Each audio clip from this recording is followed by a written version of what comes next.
fundamental de esta reunión. Amén. Es lo fundamental. La palabra de Dios. Es lo que nos da la vida, es lo que nos sostiene, es lo que nos ordena. La palabra de Dios. Yo voy a estar moviéndome para mirarles acá a todos. Yo quiero predicar un tema, hermanos, que le pedí al Señor sobre el nacimiento de Jesús. He escuchado mucho, casi siempre yo predico, pero más de la encarnación, pero esta vez voy a ir texto a texto, procurando hacer una especie de exégesis, aunque obviamente no tan profunda. Pero yo quiero tocar hoy acerca del nacimiento de Jesús en 3 puntos, basándome en lo que está en Lucas, tanto el capítulo 1 como el capítulo 2. Voy a hablar de su nacimiento, fue anunciado por un ángel. Luego voy a hablar en segundo lugar, su nacimiento fue en Belén. Y luego en tercer lugar, la visita de los pastores a Jesús en Belén. Y la idea es que podamos tomar por lo menos un principio de esta enseñanza y que nos ayude. Y le voy a pedir un favor grande a los que están acá, como no los puedo estar viendo, no, a veces me olvido, por favor, no me hagan trampa, no vayan a hablar, por favor, vamos a concentrarnos lo más que podamos. El nacimiento de Jesús. Primero, su nacimiento fue anunciado por un ángel, Lucas 1, 26 hasta el 38, vamos a mirar esa parte. Su nacimiento fue anunciado por un ángel. Obviamente ya había sido anunciado en el antiguo pacto, pero quiero mostrar lo que Lucas registra del nacimiento de Jesús. El ángel Gabriel, hermanos, es enviado por Dios a Nazaret. Ya sabemos que Jesús se llamaba el Nazareno, porque él se crió en la ciudad de Nazaret, porque los padres vivían en Nazaret. Aunque vamos a ver ahora que ellos eran de Belén, pero estaban viviendo en ese sector en este momento. Dice el versículo 26, al 6º mes. Cuando dice al 6º mes, es porque en el primer mes el mismo ángel fue enviado a Elizabeth y ella queda en embarazo de Juan el Bautista. Así que la prima de María, ella estaba en embarazo de Juan el Bautista. Por eso dice que al 6º mes el ángel Gabriel, ya sabemos que es Gabriel, fue enviado por Dios. Dios lo envió a una ciudad de Galilea. Recuerde, está la ciudad en este caso Galilea a este lado, y hacia el otro lado está Judá. Pero aquí fue enviado a la región de Galilea, a una ciudad llamada Nazaret. Fue enviado ese ángel, ahí vivía a una virgen desposada. La palabra desposada aquí es comprometida. A una virgen que estaba comprometida con un varón que se llamaba José. Ahora, el compromiso ya era un matrimonio, porque ellos tenían la fecha para unirse, pero ya se daba por hecho el matrimonio. Y dice acá, de la casa de David, y el nombre de la virgen era María. Entonces esto es bien interesante, hermanos, y aquí yo no voy a hablar hoy que si Jesús nació un 25 o no. Es interesante, muchos ponen que en marzo, otros ponen que en octubre, algunos están acercando a decir que sí fue probable que hubiera sido en un 25, que es lo más probable. Bueno, no sabemos, hermanos, el punto es que no sabemos. Pero aquí nos está registrando que ese mismo ángel que había dado el anuncio del nacimiento de Juan el Bautista 6 meses antes, él vino donde estaba José y donde estaba María, que no se habían casado, pero tenían un compromiso para casarse. Miren lo que dice Mateo 1:18. Como siempre usted sabe, yo voy anunciando el texto, pero yo no lo puedo esperar. Si usted tiene la Biblia, alcanza, corre, y si no, me sigue. Dice en Mateo 1:18, el nacimiento de Jesucristo fue así: estando desposada María, su madre, con José. Ahí está claro.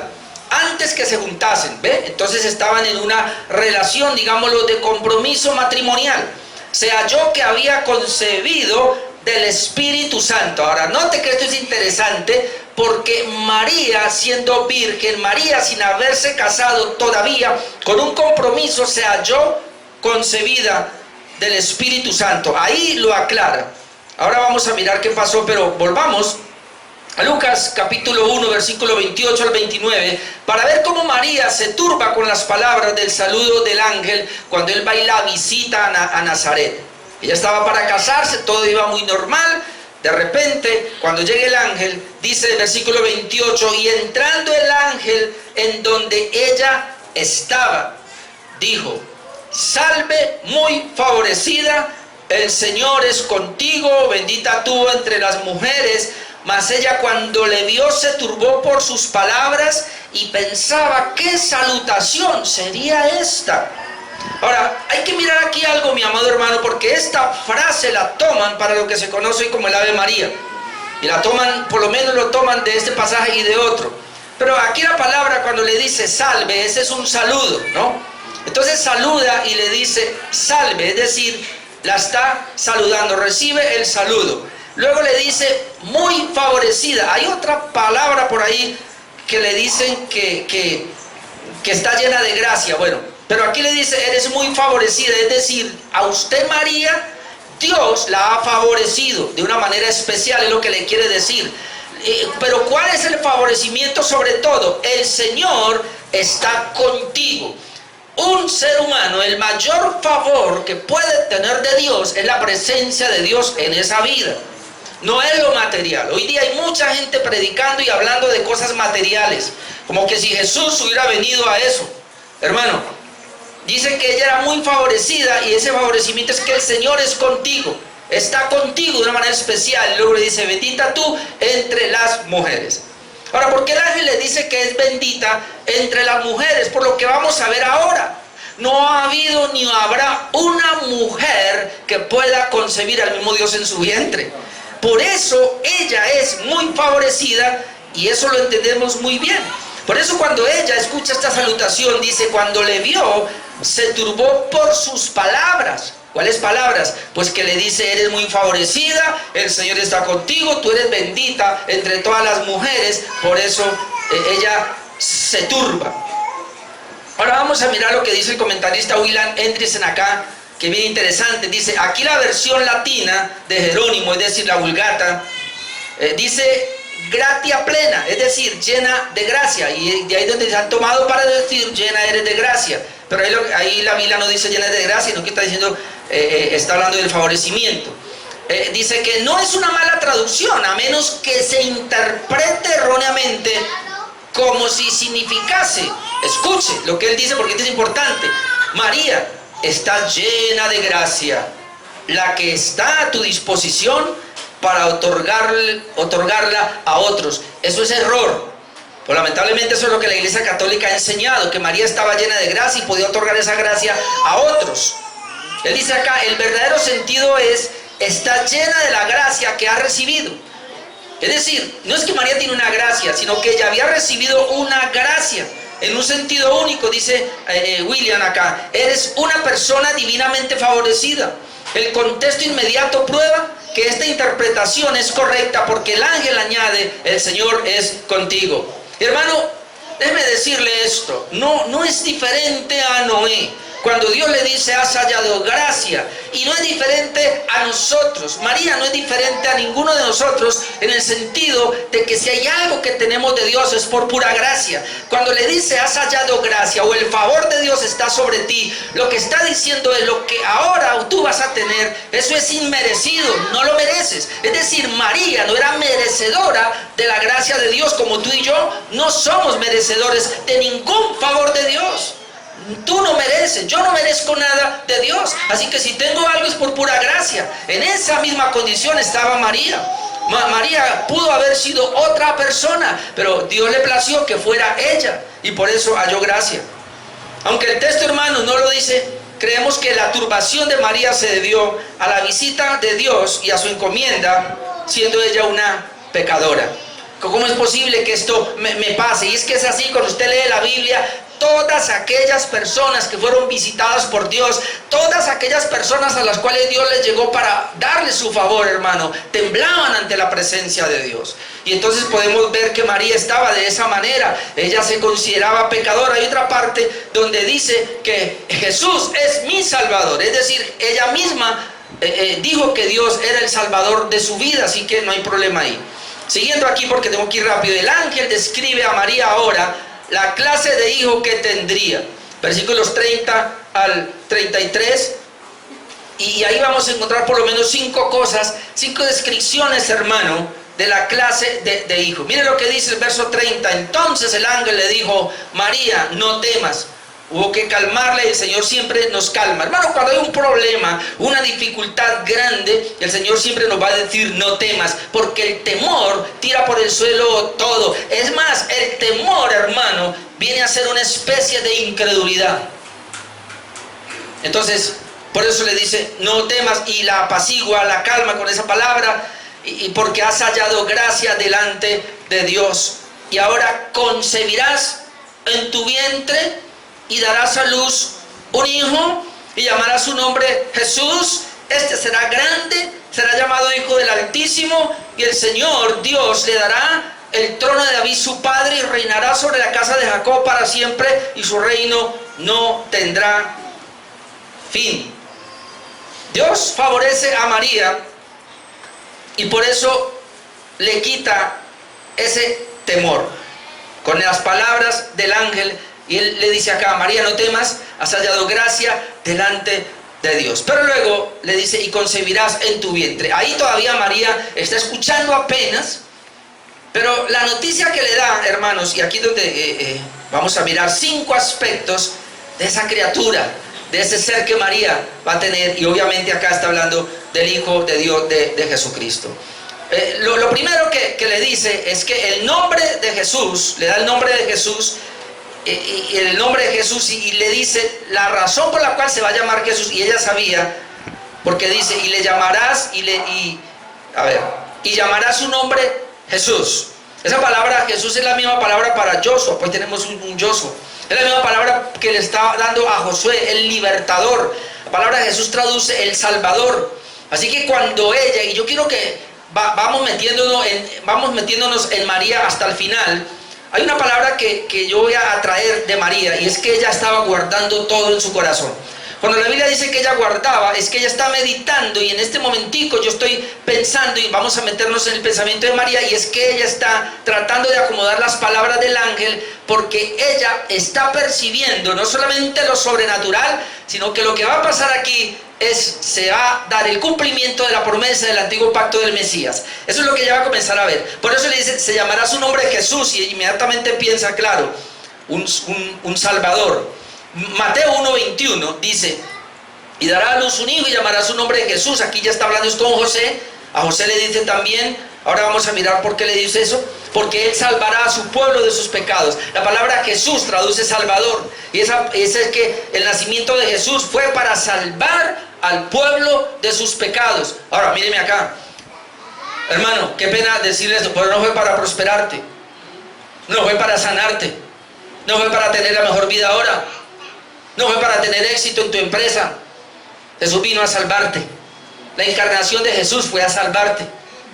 Pero hoy día están errados todos aquellos que toman el evangelio y lo ven tan materialista, tan humanista, tan antropocéntrico, que todo es acá. Cuando yo veo un predicador que lo único que hace es coger la palabra para decirle a la gente que va a tener la mejor vida ahora, que todo es éxito aquí, y cogen la Biblia, hermano, no entienden la palabra. Déjeme decirle que esto lo puede tener el mismo impío, sin necesidad de la escritura. Los hermanos de Zarzal me entienden mejor cuando hablamos hace 15 días de la gracia común.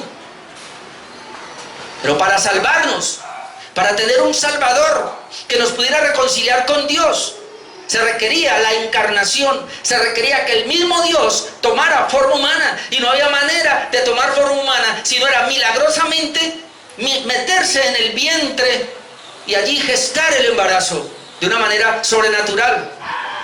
Entonces, lo primero es que será llamado su nombre Jesús. Lo segundo, dice que este sería grande. Y entonces cuando dice que este sería grande, ella pensaría como los profetas, como los reyes, como los sacerdotes. ¿Quién más grande en el pueblo de Dios que un rey? ¿Quién más grande en el pueblo de Dios que un sacerdote? ¿Quién más grande en el pueblo de Dios que un profeta? Claro, Jesucristo cumplió esos 5 ministerios. Él fue el gran profeta, el gran rey y el gran sacerdote. Y todos los sacerdotes del antiguo pacto, los reyes y los profetas, ellos eran una tipología de este verdadero. Por eso dice: y será llamado grande. se llamará Hijo del Altísimo. Yo creo que ahí, hermanos, María entró en una situación. Mi hijo, llamado Hijo del Altísimo, pero es que ¿quién es el Hijo del Altísimo? Todos aquí, aunque Dios llama a su pueblo y los puede llamar sus hijos, no se compara con el Hijo. Cuando habla aquí del Hijo, está hablando del único Hijo de Dios. ¿Cómo así? Ese único Hijo de Dios va a venir y va a estar en mi vientre. O sea, esto no era cosa fácil para María. En cuarto lugar dice que sería el heredero del trono de David, el rey verdadero. Miren lo que dice el versículo. Y el Señor Dios le dará el trono de David su padre. ¿Cómo? El trono de David, el Señor le había prometido, y ya tenía que saberlo, que Dios había prometido que de la descendencia de David iba a venir uno, iba a tener un reino eterno, y ese era el Mesías. Así que cuando le dicen que el Señor le va a dar el trono de David su padre, María tenía que estar, digamos así, volada. Sus pensamientos, pero ¿qué es esto? En sexto lugar, le dice que su reino, hermanos, sería sin fin, no tendría límite. Y reinará sobre la casa de Jacob para siempre, y su reino no tendrá fin. Hermano, con estas palabras que le da el ángel, es obvio que María, ella va a entender en ese momento, caramba, así que yo soy la elegida. Porque si ella conocía muy bien la escritura, como lo vamos a ver ahora, y obvio que si la conocía, ella sabía, hermanos, lo que se había profetizado. Por lo menos le traigo dos pasajes que a ella tenían que llegar a su mente, que es Isaías 7:14. Cuando ella escucha estas palabras del ángel, inmediatamente Isaías 7:14 salta, porque dice Isaías 7:14, por tanto el Señor mismo os dará señal. El Señor nos da una señal. Vamos a esperar cuál es esa señal. Esta es la señal. He aquí que la virgen, yo soy virgen, diría María. Yo soy virgen. La virgen concebirá, pero no se sabe cuál era la virgen. Concebirá y dará a luz un hijo. Y llamará su nombre Emmanuel. Bueno, ya leímos Mateo y dijimos que Dios con nosotros. Emmanuel. ¿Cómo así? ¿Esto se cumplió? Pudiera ser que María estaría pensando, esto se está cumpliendo. Isaías 9, 6 al 7. Mire lo que describe. En Isaías 9, 6 al 7, que creo que esta predicación está en YouTube, yo una vez prediqué sobre este pasaje solamente, y dice, porque un niño nos es nacido. Esa es la profecía.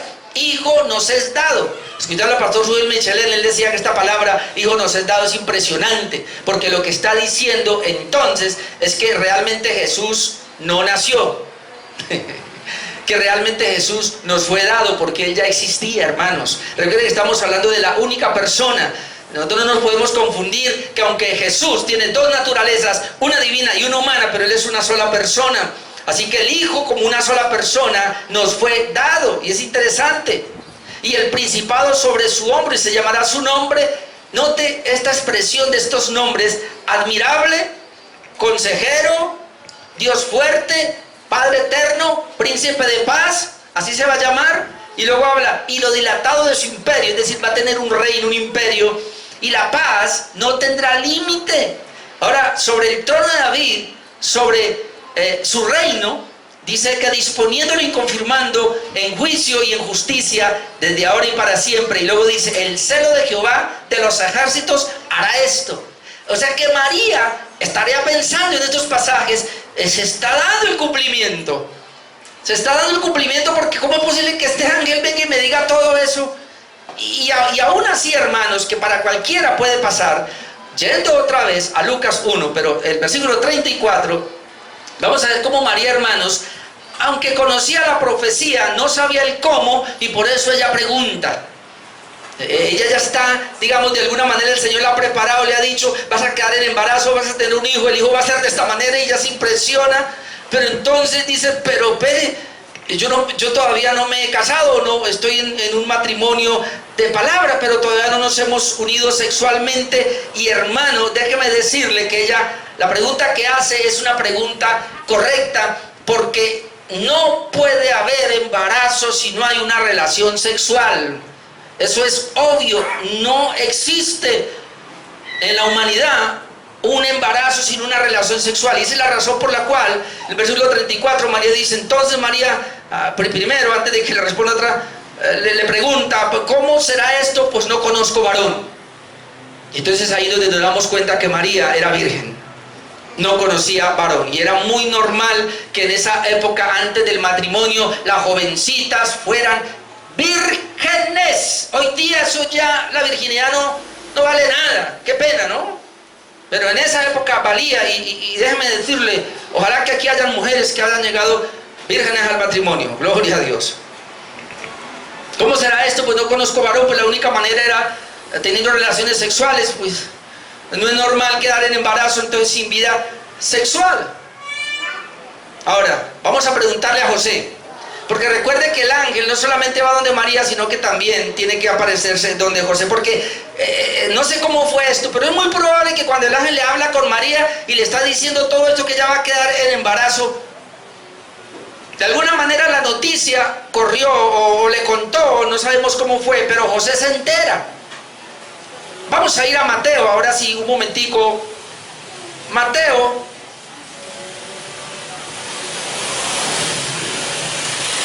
Mateo 1, ¿sí o no? Mateo 1, 18. Vamos a ir a Mateo 1, 18 y voy a leer esta parte. Dice, el nacimiento de Jesucristo fue así. Entonces aquí Mateo lo va a relatar. ¿Cómo fue? Estando desposada María, su madre, con José, se iban a casar, antes que se juntasen, se halló que había concebido del Espíritu Santo. Se halló. Ahora vamos a ver cómo fue, pero por lo menos ya vimos que el ángel le dice en Lucas, pero aquí dice que se halló. Ahora note el 19. José, su marido, como era justo y no quería infamarla, no le quería hacer pasar una vergüenza, quiso dejarla secretamente. Ahora le explico brevemente qué pasaba. Cuando José se da cuenta que su novia, con la cual se va a casar, sale en embarazo, lo primero que él va a pensar es, este no es mío. Yo con ella no me he acostado. Este no es mío. Entonces alguien más la embarazó. Pero como él la amaba, él podía hacer aquí algo. Él podía ir y llamar a los ancianos, denunciarla, y de seguro que María iba a morir apedreada. Iba a quedar avergonzada. Entonces él tomó, y como la amaba tanto, dijo, bueno, más o menos el pensamiento es este: si ella la embarró y la amo tanto, yo mejor me voy, me pierdo. Ella verá qué va a hacer con su embarazo, ella verá si cuenta, y si no cuenta, yo no voy a contar. A mí nadie me va a preguntar, yo prefiero perderme. Ya después por allá miraré qué voy a hacer, pero de mi parte yo no la voy a acusar. La amo mucho para hacer que quede en vergüenza. Entonces dice aquí, cuando se halló que había concebido el Espíritu Santo, José, su marido, como era justo y no quería infamarla, quiso dejarla secretamente. Ahora note acá, y pensando él en esto, él pensó dejarla, se fue con su pensamiento, me tengo que ir, yo no voy a avergonzar a mi novia, la amo mucho, una debilidad tuvo por ahí, no sé qué pasó, yo no la voy a avergonzar, yo prefiero irme. Y cuando él pensaba en esto, he aquí un ángel del Señor le apareció en sueños. Note que fue en sueños. Entonces uno puede pensar que él estaba pensando en esto y pensaba y no podía dormir hasta que se durmió. Y cuando él se duerme, un ángel se le aparece en sueños y le dijo, José, hijo de David. Note lo que le dice, no temas recibir a María tu mujer, porque lo que en ella es engendrado del Espíritu Santo es. Imagínense, en sueños. Y le dice, y dará a luz un hijo, y llamará su nombre Jesús. ¿Por qué? Entonces aquí tenemos la idea. Porque él salvará a su pueblo de sus pecados. Ahora note, no sé si esto se lo está relatando, no sé si es Mateo o es el ángel que le está hablando a José, pero bueno, dice, todo esto aconteció para que se cumpliese lo dicho por el Señor por medio del profeta cuando dijo, he aquí, una virgen concebirá y dará a luz un hijo, y llamará su nombre Emmanuel, que traducido es Dios con nosotros. No estoy claro si fue el ángel que le estaba contando a José. Lo cierto es que él sigue en su sueño, porque dice 24, y despertando José del sueño, después de todo esto, despertó del sueño, y obviamente él entendió que la escritura se había cumplido, que la profecía de Isaías se había cumplido. Entonces dice acá, y despertando José del sueño, note, hizo como el ángel del Señor le había mandado. Es decir, le creyó. Él creyó también a la palabra del ángel. Él creyó que era el cumplimiento de la profecía y recibió a su mujer. cuando dice ahí que recibió a su mujer, quiere decir que se casó con ella. Ahora sí se fueron juntos. Ahí la recibió, ese es el matrimonio. Antes estaba desposada, pero ahora ya se casaron, porque dice que después de eso recibió a su mujer, 25, pero no la conoció hasta que dio a luz a su hijo primogénito y le puso por nombre Jesús. Fue José, le puso por nombre Jesús porque le creyó al ángel. Pero un dato aquí que quiero decirle, porque la pregunta que siempre es: María, virgen antes del parto, sí; virgen después del parto, no. Porque esa es la Inmaculada Concepción, donde dice que que Jesús fue concebido sin pecado, porque María fue concebida sin pecado y después María nunca tuvo pecado, es decir, ella fue virgen antes y fue virgen después, es decir, así como quedó en embarazo, así. No, hermano, la Biblia registra que ella un embarazo normal y como ella reventó fuente normal y tuvo un hijo normal. Pero mire lo que dice aquí.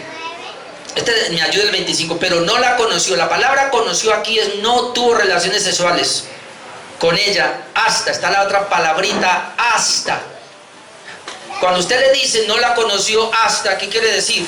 Que antes no la conoció, pero después de ese hasta sí. Es que eso es obvio. Y si no, entonces pregúntele a José, los hijos de José y los hijos de María, que no eran ningunos primos, ni medio hermanos, ni hermanos en la fe, eran hijos verdaderos, pero no estoy para defender eso ahora. Pero el punto es acá que esté claro para entender que María obviamente tuvo relaciones sexuales, porque dice acá, y la recibió como su mujer, pero no la conoció, es decir, que después sí la conoció hasta que dio a luz a su hijo. Y otro punto, ¿a su hijo qué?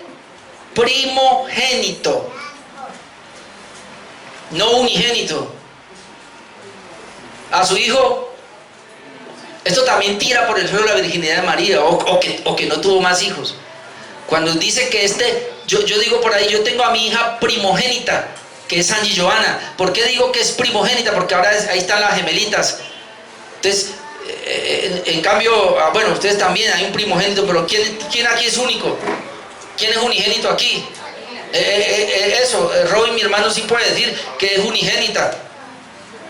Primogénita y unigénita. Bueno, primogénita no, porque primogénita es que viene otro después. Unigénita es el único. ¿Cómo? Si fueran dos, sí. No, unigénito es uno. Entonces aquí está diciendo, el texto es clave, y dio a luz a su hijo primogénito, o sea que vinieron más después, y le puso por nombre Jesús. Bueno, ahora viene el punto. El ángel entonces cuando le pregunta, ¿y cómo será esto? Porque no conozco varón, volvamos. Ya se le aclaró a José, pero volvamos ahora cómo se le aclara a María. Versículo 35. Y ahí en el versículo 35 hay un mensaje poderoso. El ángel le dice a María el cómo, algo único, hermanos, dado en la raza humana. No crea cuento que alguien más va a salir así. No, esto fue único. 35. Respondiendo el ángel le dijo, mire cómo va a ser esto, María. El Espíritu Santo vendrá sobre ti, y el poder del Altísimo te cubrirá con su sombra, por lo cual el santo ser que nacerá será llamado Hijo de Dios. Leyendo yo sobre el punto de María, están diciendo que ella no podía dar un santo ser si ella era pecadora. El asunto es que no se entiende, hermano. Note lo que le voy a decir. Jesús fue diferente a nosotros en el sentido de que Él no nació como nosotros, de un hombre y una mujer. Jesús nació de una mujer y de Dios, y del Espíritu Santo. Y eso es muy impresionante, porque aunque Jesús se identifica con la humanidad de nosotros, Jesús no viene del linaje de nosotros, porque el linaje de nosotros es corrupto. Pero por ellos que no, es que María tiene que ser pura para que su hijo era puro. Eso no es verdad.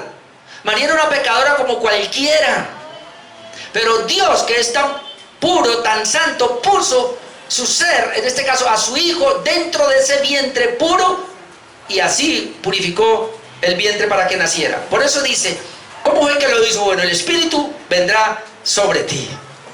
El poder del Altísimo, aunque habla del Espíritu, pero es el poder del Altísimo, te va a cubrir con su sombra, por lo cual el santo ser que nacerá será llamado Hijo de Dios. No hijo del hombre, es Hijo de Dios. Y ahí es donde tenemos lo que se conoce como la encarnación. Esto es un milagro, hermanos.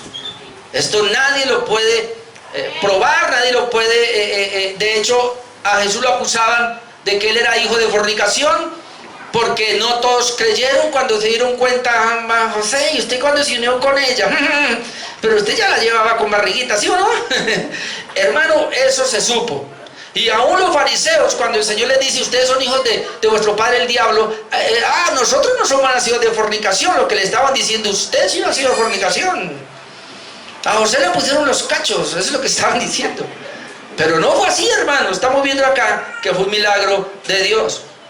Ahora, para confirmar esto, hermanos, y es bien interesante, y otra vez entendamos a María, pero para confirmar esto, hermanos, Dios le habla por medio del ángel a María y le dice, ¿sabe qué? Vaya y visite a su prima Elizabeth para que sepa, para que se dé cuenta cómo es la cosa. Versículo 36 al 38. Estamos en Lucas 1, 36 al 38. Mira lo que dice. Y he aquí tu parienta Elizabeth, tu prima. Ella también ha concebido hijo en su vejez. Ahora, ¿qué es lo que le está diciendo? Bueno, yo sigo leyendo. Y este es el 6º mes para ella, la que llamaban estéril. ¿Qué problema tenía Elizabeth? Que era estéril. ¿Qué otro problema tenía? Que estaba vieja. Muy posiblemente ya había pasado la menstruación, ya ella no podía concebir. Ahora, esto no era problema, porque en el Antiguo Testamento eso lo vemos por toda la Escritura, eso corre, ¿no? Ella no podía dar a luz, ella era estéril, ya avanzada en edad, y aún así Isaac por lo menos nació de esa manera. Entonces no era tanto problema, pero le iba a ayudar a María. Y entonces dice, vea, he aquí ahora tu pariente, ella también ha concebido en su vejez, y este es el 6º mes para ella, la que llamaban estéril. ¿Por qué? Porque nada hay imposible para Dios. Ahora, cuando dice que nada hay imposible para Dios, es para los deseos de Dios, no los tuyos. Porque hay mucha gente que dice, hermano, metas en ese negocio que le va a ir bien porque nada es imposible para Dios. Pero espere, Dios le dijo que se metiera. La gente usa mal la palabra. Nada imposible para Dios, es para los decretos de Dios y lo que Él ha determinado hacer. Para eso no hay nada imposible. Pero si usted se mete a hacer cosas que Dios no le dijo que las hiciera, y luego se quiere apropiar de esta promesa, que no es promesa, por lo menos para usted no. Pero viene a un texto, hermanos, que yo quisiera quedarme ahí hoy, déjeme decirle. Hermano, después de esta lectura usted va a aprender a valorar a María, como yo la estoy valorando ahora un poco más. Después de todo esto, dice el versículo 38, entonces María dijo, he aquí la sierva del Señor, hágase conmigo conforme a tu palabra, y el ángel se fue de su presencia. Yo voy a decir una cosa, yo quería predicar sobre ese punto nomás. Cuando ya me di cuenta, dije, no, tengo otros acá y quiero, pero esto me hizo reflexionar.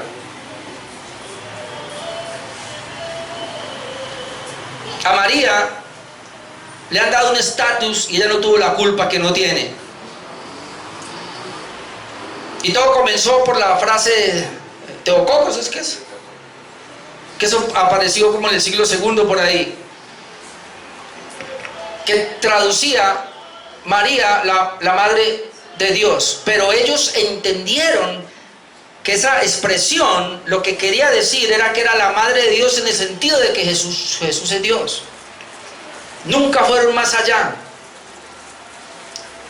En el siglo V, VI por ahí, el problema, y siempre comenzó con el pueblo, que el pueblo que no conoce bien la Escritura comienza a sacar cosas apareciendo por ahí, que yo le oré a María, que María, y ahora eso aparece inclusive en el mismo tiempo de Jesús.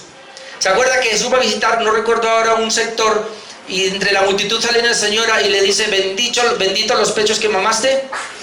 Ahí está el marianismo. En el mismo tiempo de Jesús, ahí está el marianismo, porque lo que está diciendo es bendita María. Ahora, ¿María fue bendita? Claro que sí, Señor, bendita eres, la bendijo el Señor. Pero ¿cuál es el problema aquí? Que el marianismo fue progresando y luego esa misma expresión Teococos cambió, y ya para la Edad Media o antes ya la Iglesia Católica tenía otro concepto del Teococos, de que María es la madre de Dios en el sentido de que Jesús es humano. Ahora ya dijeron, pero como Jesús es Dios, María es la madre de Dios, y ya abarcó todo, y entonces ya por eso le dieron el dogma y ya hasta que en el Concilio de Trento es que realmente queda el dogma establecido como que María es corredentora. Gracias a Dios ahora este nuevo papa que hay por ahí, como que le quitó eso, pero hay problema con eso. Es decir, fue el hombre el que trató de levantar a María. María no tuvo culpa de esto. Pero entonces, ¿quiere saber quién es María? Mire quién es María, hermanos. Hizo un ejemplo para nosotros. Entonces María dijo: he aquí la sierva del Señor. La palabra sierva ahí es esclava. Nunca pasó por la mente de María de que ella era un ser escogido, especial de Dios, de tal manera que llegaba a un estatus, porque tal vez fue la madre, porque fue embarazada, o porque fue la madre del Mesías. Ella entendió claramente que era el Mesías el que iba a nacer desde su vientre, y tanto el ángel le habla a José como le habla a María, y lo sabían muy bien que este era un poder milagroso de Dios, y ella sabía claramente que a ella no le embarazó José, que ella quedó embarazada por una obra misteriosa de Dios, milagrosa de Dios, y que después fue que tuvo relaciones con José, y después los hijos que vinieron después, ella entendió que era natural, pero este era sobrenatural. Y entonces ella dice: he aquí la esclava del Señor. Si lo que tú y yo somos llamados a hacer, tomando el ejemplo de María, es nunca creernos más que simples siervos del Señor. Somos esclavos de Cristo. Eso eres tú y eso soy yo. No somos más que esos títulos que nos quieren engrandecer, los echemos al cesto de la basura. Que esos dones que tal vez tenemos, esas capacidades que Dios nos da, aun si usted administra recursos aquí abajo, que porque Dios le dio esto o lo otro, hermano, todo eso tiene que llegar delante del Señor y decir: yo soy tu siervo, yo soy tu esclavo.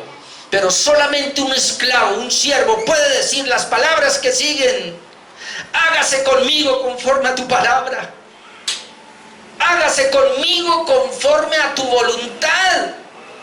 Si hubo alguien que se sometió a la palabra de Dios, si hubo alguien que se sometió, hermano, a la voluntad de Dios, es María. ¿De dónde sacan que María es corredentora?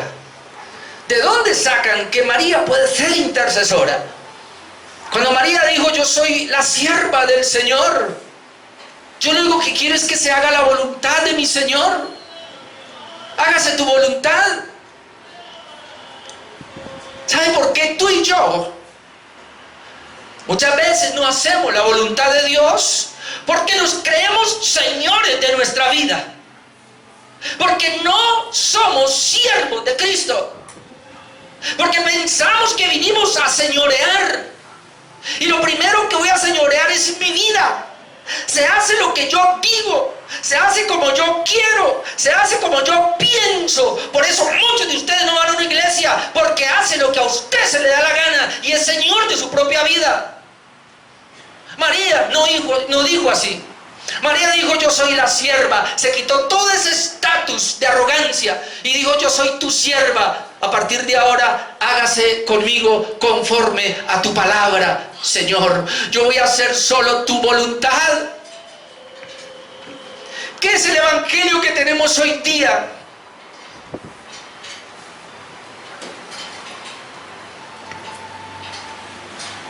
Ayer mi hija me mostró un video de un primo mío, pastor en Bogotá, hablando de la mujer que tocó el manto de Jesús, y le decía a esa gente: en el vientre de Jesús está tu milagro, tú lo puedes extraer. ¿Qué se cree ese? ¿Qué se cree aquel que cree que puede usar la palabra, que puede usar el evangelio, que puede usar a Dios para suplir sus caprichos? ¿No sabe que es el siervo del Señor? ¿Por qué hoy día la gente está usando el evangelio para lucrar con él, para manipular a las masas, para decir que en el corazón de Dios está mi milagro y que yo lo puedo sacar? ¿Sabe qué es lo interesante? Y usted lo conoce, que el mismo padre espiritual de ese que es mi primo, me enteré ayer mismo que es el apóstol de ellos, el papá de ellos, hace más de un año tiene a su esposa internada en ese estado de coma. Y esta semana pasada se despidió de ella porque la van a desconectar por un año, y no fue capaz de sacar del corazón de Cristo el milagro para su esposa, porque esto es una mentira. Ningún hombre tiene autoridad para pretender sacarle de Dios las cosas que caprichosamente y su corazón perverso quiere. Tú y yo somos llamados a ser esclavos de Jesús y someternos a sus pies y hacer su bendita voluntad. No más. No, pero no la vas a hacer si no conoces la palabra de Dios. Eso le aprendo de María. Y eso me hizo llorar y decirle: Señor, yo mismo he sido muy orgulloso. A veces se le he orado al Señor como caprichosamente pidiéndole cosas, hermano. Dios es soberano, Dios es todopoderoso. Si está en su plan mantenerte así, se te va a mantener. Tienes una enfermedad, órale al Señor, y si Él no te va a sanar, no te sanará. Tiene una dificultad cualquiera que sea, lo único que tú y yo tenemos que hacer en medio del problema es rendirnos a los pies de Jesús. Pero yo aprendí algo, Jesús lo dijo: tú y yo no podemos cambiar las cosas, tú no puedes mover nada, no puedes añadir a tu estatura un codo, porque ese es el otro problema. Personas que ni vienen a la iglesia todavía porque tienen un problema, no conocen al Señor. Dirán que yo soy duro y me tratan de duro, pero solamente un siervo puede decir: hágase, Señor, conforme a tu palabra. Y yo creo que ese es el mensaje mayor que quería predicar esta mañana. Tú no vas a poderle decir al Señor que este año va a ser la voluntad de Él, a menos que tú te veas como un siervo o una sierva. Porque si no, vamos a usar el Evangelio, vamos a usar el nombre del Señor para lucrarnos, para que nos vaya bien. Y déjeme decirle que el único que debe irle bien en el sentido de recibir todo el honor y toda la gloria es Él, hermanos, no nosotros. Porque por gracia estamos acá. Y si Dios no lo hubiera determinado así, tú estarías rumbo al infierno, como todos los que van al infierno. Pero estamos celebrando hoy acá porque Jesús hizo carne para salvarnos de una manera milagrosa, de una manera poderosa. Voy a ver si alcanzo a terminar los 2 puntos. Punto número 2, su nacimiento fue en Belén. Lucas 2 del 1 al 7. Lo leo y hacemos un pequeño comentario ahí. Lucas 2 del 1 al 7. Aconteció en aquellos días que se promulgó un edicto de parte de Augusto César, que todo el mundo fuese empadronado. Esto es bien interesante, porque aún Dios, hermano, en su divina providencia, leyendo un poquito de la historia, decía que esto ya se había hecho como 8 años antes. ¿Cuál era la vaina de volver a repetirlo? Pero parece ser que ese tiempo y los empadronamientos para censar se hacían en cada pueblo, en cada ciudad, pero esta vez a Augusto César le dio por hacerlo en todo el territorio que le gobernaba. ¿Pero por qué lo hizo así? Porque Dios tiene un plan, y vamos a mirarlo. Este primer censo se hizo siendo Cirenio gobernador de Siria. Entonces iban todos para ser empadronados, cada uno a su ciudad. Y José, ¿dónde estaba José y María? ¿Dónde fue embarazada María milagrosamente? En Nazaret. Pero ahora miren lo que dice: y José subió de Galilea, o sea, de la ciudad de Nazaret, ¿dónde estaban? ¿A dónde? A Judea. ¿A dónde? A la ciudad de David, que se llamaba Belén. ¿Y por qué se fue para allá con su mujer en embarazo, con María en embarazo? Por cuanto era de la casa de la familia de David, para ser empadronados con María su mujer, desposada con él, la cual estaba encinta, estaba en embarazo. Y aconteció que estando ellos allí, se cumplieron los días de su alumbramiento, y dio a luz a su hijo primogénito, y lo envolvió en pañales y lo acostó en un pesebre, porque no había para ellos lugares en el mesón. Entonces, hermanos, este relato es bien interesante, y es porque Dios había orquestado todo. Usted se imagina que no se haga ese censo, imagínese por un momento. María está en embarazo, ya está para dar a luz. Si el censo no se hace, ¿dónde nace Jesús? ¿En Nazaret se cumple la escritura? No, no se cumple. Entonces Dios orquestó todo. Y la manera para que Jesús naciera en la ciudad de David era permitir el censo, y esa era la única manera que los dos iban a correr para allá. Miren lo que dice la escritura en Miqueas 5:2. Pero tú, Belén, Éfrata, pequeña para estar entre la familia de Judá, de ti me saldrá el que será Señor en Israel. De Belén era que iba a nacer Cristo, en Belén era que iba a nacer el Mesías, pero ella fue embarazada en Nazaret. Pero el censo le permite correr para allá. Sus salidas son desde el principio, desde los días de la eternidad. Miremos otro, Juan 7, 40, 43, Evangelio de Juan, capítulo 7, versículo 40, 43. Entonces algunos de la multitud, oyendo estas palabras, decían: verdaderamente este es profeta, hablando de Jesús. Otros decían: bueno, este es el Cristo, el Mesías. Pero algunos decían: ¿de Galilea ha de venir el Cristo? Porque él estaba predicando allí en Nazaret. ¿De ahí? Entonces él dice, ¿no dice la escritura que del linaje de David, de la aldea de Belén, de donde era David, ha de venir el Cristo? Y hubo entonces disesión entre la gente a causa de él. Cuando él está predicando en Nazaret, ¿cómo se llama él? Jesús de Nazaret. ¿Por qué se llamaba Jesús de Nazaret? Porque a la gente se le llamaba por el nombre, y el apellido era la ciudad donde vivía, el pueblo donde vivía. Jesús fue engendrado en Nazaret, y en el tiempo límite de su alumbramiento corrió para Belén. Allá nació, pero otra vez volvieron a Nazaret, y ahí se crió Jesús en Nazaret. ¿Por qué se fue a Belén? Para cumplir la escritura, para cumplir la palabra. Hermano, dígame si esto no está orquestado por Dios de principio a fin. Por eso dice: cielo y tierra pasarán, pero mis palabras no pasarán, hermano. Es un punto más para que tú creas a la sola escritura. Versículos 6 y 7. Jesús nace en Belén, hermanos, el día exacto, pero no en buenas condiciones. Versículo 6, estamos ahora, ¿dónde es que estamos? En Lucas 2, 6, 7. Aconteció que estando ellos allí, se cumplieron los días de su alumbramiento. Ahora es bien interesante esta expresión, porque en Gálatas 4:4 yo leo así: pero cuando vino el cumplimiento del tiempo, Dios envió a su Hijo, nacido de mujer y nacido bajo la ley.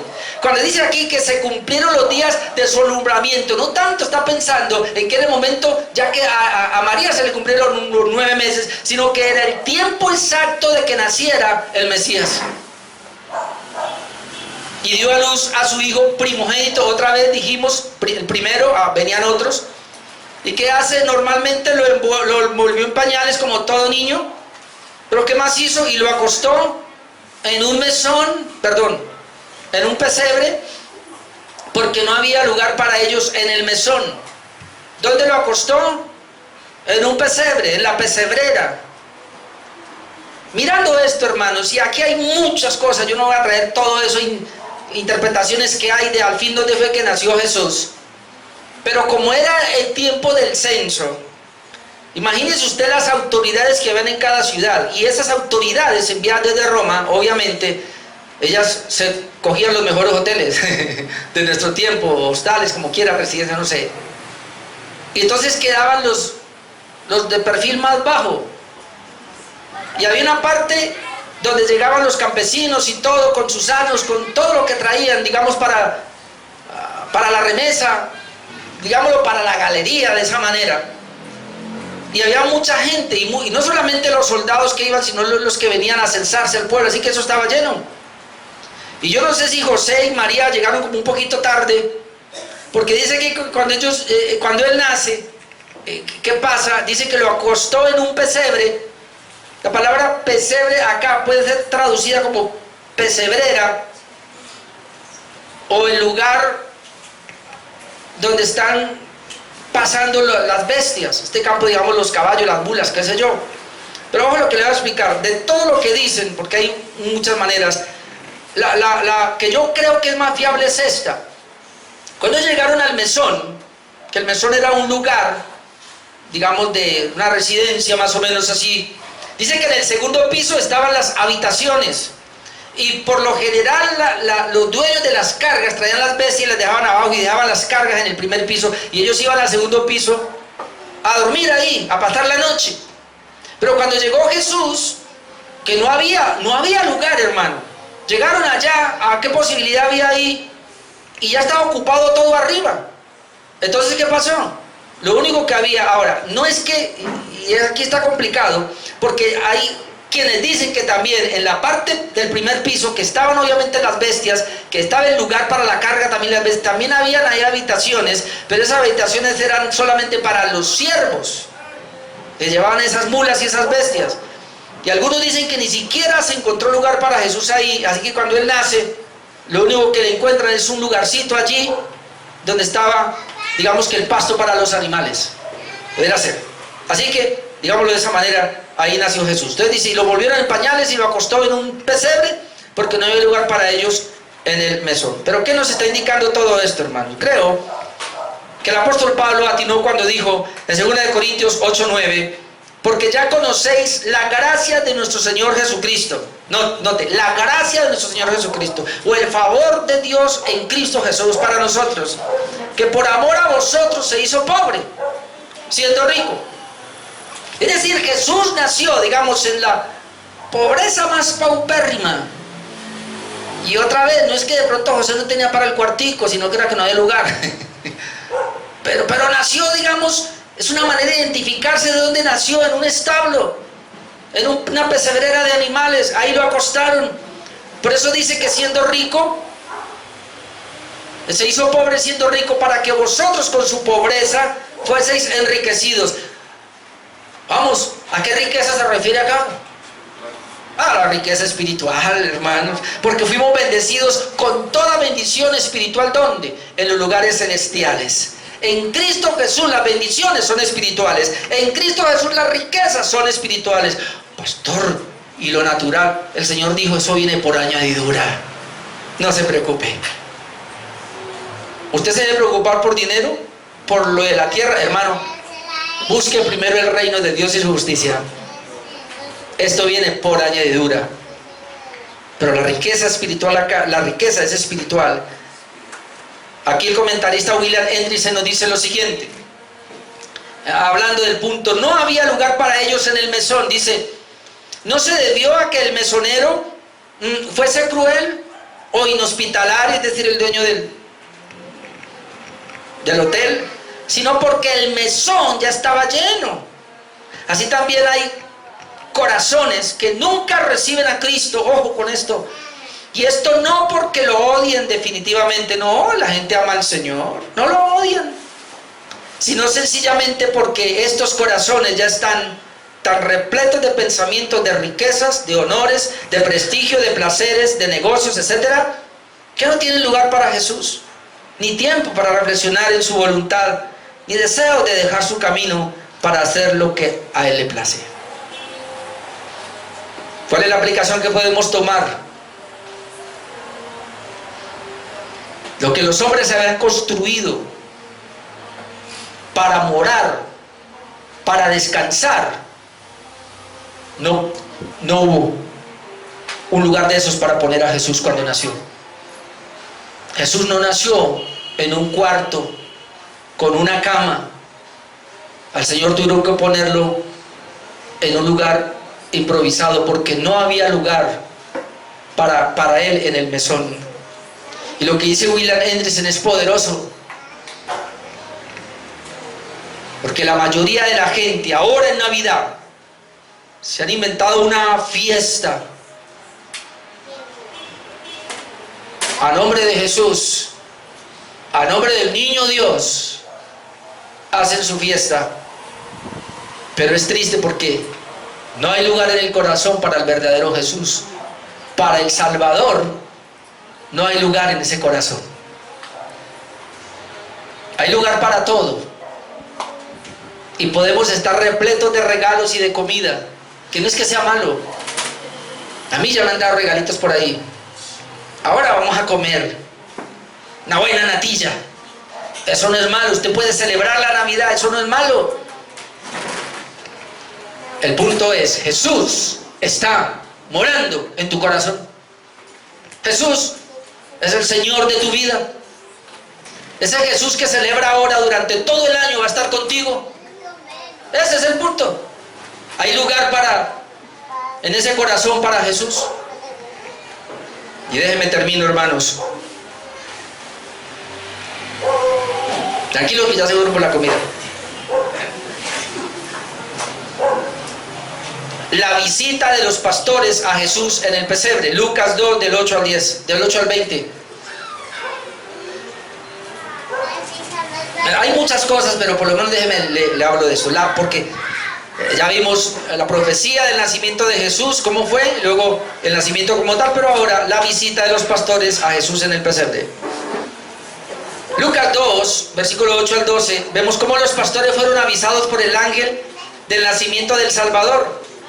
Nota lo que dice el verso 8, cuando Jesús nació allá en el pesebre. Había pastores en la misma región que velaban y guardaban las vigilias de la noche de su rebaño. Algunos dicen, no, Jesús no pudo nacer en diciembre porque en esa época no había abrevadero de pastores, porque era invierno. Hermano, se ha comprobado y se comprueba ahora que aún en invierno los pastores sacan sus ovejas, así que no hay problema. Y otra vez, hermano, aquí nadie se ha puesto de acuerdo, no sabemos, es lo que podemos decir. Nació un 25, ¿sabe que es muy probable que sí celebre? Nació en marzo, bueno, pues si nació en marzo, que en octubre, hermano, no importa. Lo que importa es que nació, y lo que importa es que tú te has beneficiado de ese nacimiento y tú tienes a Jesús ahora como tu Salvador. Eso es lo que importa. Pero había rebaños, pastores, y he aquí, se les presentó un ángel del Señor. Creo que el mismo Gabriel, puede ser. Y cuando él llega dice, y la gloria del Señor los rodeó de resplandor. ¿Usted se imagina los pastores allá? Habían varios pastores, no sabemos si habrían varios rebaños, posiblemente los habían juntado, no sabemos. Solo sabemos que el ángel llega con el resplandor de la gloria del Señor allí. Y entonces ellos tienen gran temor y tuvieron gran temor, verso 10, pero el ángel les dijo, mire, no temáis. ¿Por qué no vamos a temer con su visita? Bueno, porque aquí os doy nuevas de gran gozo. ¿Qué es el Evangelio? Nuevas de gran gozo. ¿Qué es el Evangelio? Nuevas de gran gozo, mi hermano. Vamos a predicar el Evangelio de esa manera, gozosos, ¿amén? Amén. Buena noticia, una buena nueva. Así llegaron. Oh, aquí os doy nueva de gran gozo. ¿Qué es eso? Que será para todo el pueblo. Que os ha nacido hoy. Imagínense la noticia, cómo sería el ángel. Esta es la noticia, pastores, que os ha nacido hoy en la ciudad de David un Salvador, que es Cristo el Señor. Usted se imagina todos los pastores ahí estupefactos con esa noticia, porque lo anhelaban, hermano, anhelaban que llegara ese día. Y entonces dice, vea, esto se deberá de enseñar. ¿Cómo? Sí. Vayan y verán, y hallaréis al niño envuelto en pañales, acostado en un pesebre. Eso fue ahí mismo entonces. No sé cuánto tiempo duró acostado en el pesebre, pero pareciera que en el momento que lo están acostando, que nace y lo ponen, ya ese mismo ángel está dando la noticia y los pastores están preparando para venir ahí mismo, porque todavía estaba acostado en un pesebre. Porque máximo yo creo que no duraría unos cuantos días para que se fueran de ahí otra vez para Nazaret. Ya el censo cuánto duraría, no sabemos, pero bueno, todavía estaba ahí, así que eso fue de inmediato. Versículos 13 al 14 vemos que a esta noticia le acompaña una multitud de ángeles, hermano, y este es el propósito, por favor. El nacimiento de Jesús tiene un único propósito, y mire, aquí lo va a dar, versículos 13 y 14, y cuando están en eso, y repentinamente apareció con el ángel, el que ya estaba ahí, pero aparece con ellos una multitud de huestes celestiales, es decir, más ángeles vinieron, pero era una multitud. ¿Qué hacían? Que alababan a Dios y decían, ¿qué decían? Gloria a Dios en las alturas y en la tierra paz, buena voluntad para con los hombres. ¿Qué vino a hacer la multitud de ángeles? A darle la gloria a Dios. A darle la gloria a Dios. El nacimiento de Jesús debe producir en cada uno de nosotros gloria a Dios. El festejo de esta Navidad debe producir solamente gloria a Dios, agradecimiento y darle la gloria a Dios. Hermano, si Jesús vino a tu corazón, vino a tu vida, tú vives para darle la gloria a Él. Amén. Solamente para eso. ¿Amén? Amén. Para nada más, para darle la gloria a Dios. Pero quiero aclarar algo acá, porque de acá también, no sé Bueno, la Iglesia Católica diría, ¿cómo es? Y buena voluntad, no, lo leo. Y en la tierra paz, dice, y buena voluntad para con los hombres. Pero ellos dicen, ¿cómo es? Para los hombres de buena voluntad. No hay hombres de buena voluntad. ¿O sí? No hay hombres de buena voluntad. La Biblia no dice eso. La Biblia lo que dice acá es que hay una gracia de Dios por el nacimiento de Jesús. Eso da gloria a Dios en las alturas y trae a la tierra paz. Y luego dice, y buena voluntad, es decir, la voluntad la trae Dios y Él da buena voluntad para con los hombres. ¿Cuál es la buena voluntad de Dios para con los hombres? Que nació en Salvador. Esa es la buena voluntad para con los hombres, pero no hay hombres de buena voluntad. Así que la Iglesia Católica aquí también coge y tuerce la Escritura. Versículos 15 al 16, los pastores se apresuran para ir a Belén a ver a Jesús en el pesebre, como cantábamos ahora. Bueno, son una especie de villancico y yo a veces pensaba en la letra, pero bueno, ya lo cantaron, hermano. Versículo 15 al 16, sucedió que cuando los ángeles se fueron de ellos al cielo, note, ahora otra vez métate en los pastores, recibieron la noticia, ya nació el Salvador. Dice, los pastores se dijeron unos a otros, pasemos pues hasta Belén y veamos esto que ha sucedido y que el Señor nos ha manifestado. Ahora están poniendo al ángel como una noticia que les trajo Dios. 16, vinieron pues, esto fue rápido, hermanos, vinieron pues apresuradamente y hallaron a María y a José y al niño acostados en el pesebre. Esa era la señal. ¿Cuál es la señal del niño? Es decir, hermano, es que es inconcebible inclusive en la mente de los pastores de que una mujer en embarazo, y ustedes que hace poquito, ¿no?, salieron, el hermano Mauricio, que hace poquito salieron, el hermano Steven, es inconcebible, hermano, que yo no encuentre un lugar, y yo no voy a permitir que a mi esposa va a dar a luz a mi hijo o mi hija y en cualquier lugar. No, uno le busca lo mejorcito, pero no lo encontró. Así que la señal era esa. ¿Cómo así? Dirían los pastores, los hijos que tuvimos nosotros los acostamos en buenas camas. Vamos a hallar al niño en la pesebrera. Pero esa es la señal que nos dio el ángel, vamos a buscar. Y claro, preciso vienen y lo encuentran así. Porque esa era la señal. Cuando ellos ven eso, claro, esto es, el ángel los dijo, se cumplió, así es. Creyeron más. Versículo 17 al 20. Entonces los pastores ahora cuentan lo sucedido y regresan glorificando a Dios. Verso 17 al 20. Y al verlo, es decir, los pastores, al ver al niño allí, dice que dieron a conocer, es decir, comenzaron a hablar, dieron a conocer lo que se les había dicho acerca del niño. Note, los pastores lo que comienzan a testificar es lo que conocieron acerca del niño. Eso es lo que comienzan a hablar. Y todos los oyeron. Y se maravillaron de lo que los pastores les decían. Cuando yo leía eso, yo decía, Dios mío, ¿de qué tengo yo que hablar? De todo lo que me han dicho de Jesús, de todo lo que yo he aprendido de Él en su palabra. Eso es lo que yo debo hacer. Y la gente va a estar atenta. Por eso, ¿qué es lo que yo estoy haciendo acá? Compartiendo eso, compartiendo la palabra. Yo no puedo hablar más. Hablar solamente lo que he visto, he oído. Y eso es lo que yo expongo, lo que está aquí. Y es lo que ellos dijeron y ellos los oían. Versículo 19. Pero María,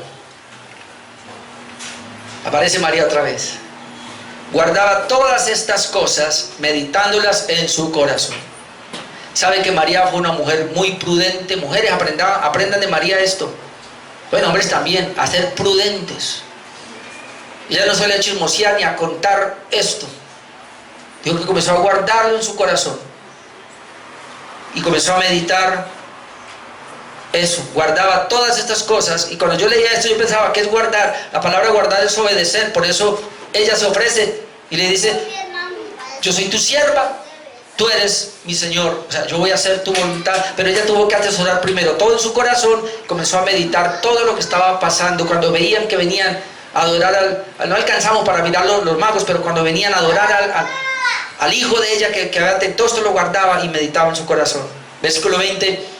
Y volvieron los pastores, glorificando y alabando a Dios por todas las cosas que habían oído y visto como se les había dicho. ¿Salieron a qué? A glorificar a Dios. Por lo que oyeron, por lo que vieron. ¿Qué vamos a hacer ahora nosotros, hermano?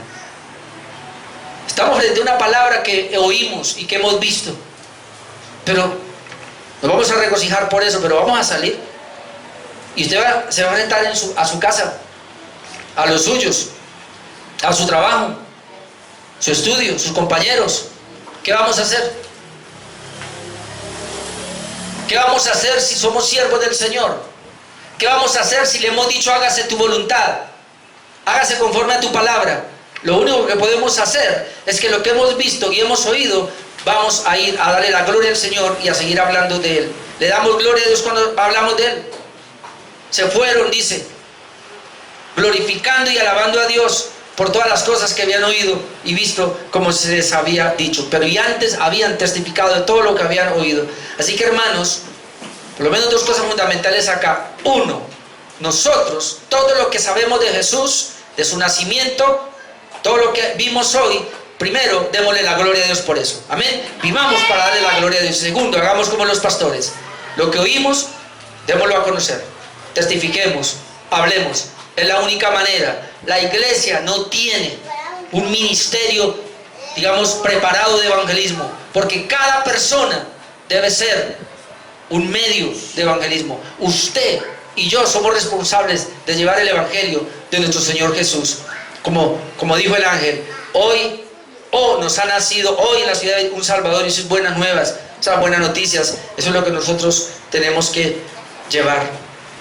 Los pastores anunciaron la buena nueva de Jesús, igual debemos hacer nosotros. María creyó y guardó y meditó cada aspecto de Jesús, su Salvador. Debemos hacerlo nosotros. Los pastores son nuestro ejemplo de darle siempre la gloria a Dios. ¿Qué vimos hoy, mis hermanos? Tres cosas del tema del nacimiento de Jesús. Su nacimiento fue anunciado por un ángel de una manera milagrosa. Su nacimiento fue en Belén, aunque ellos vivían en Nazaret. Impresionante eso, para que se cumpliera la escritura. Y la visita de los magos a Jesús en Belén, que nos dejan, hermanos, la enseñanza de darle siempre la gloria al Señor y de hablar de lo que hemos oído y lo que hemos visto. Amén. Oremos, mis hermanos.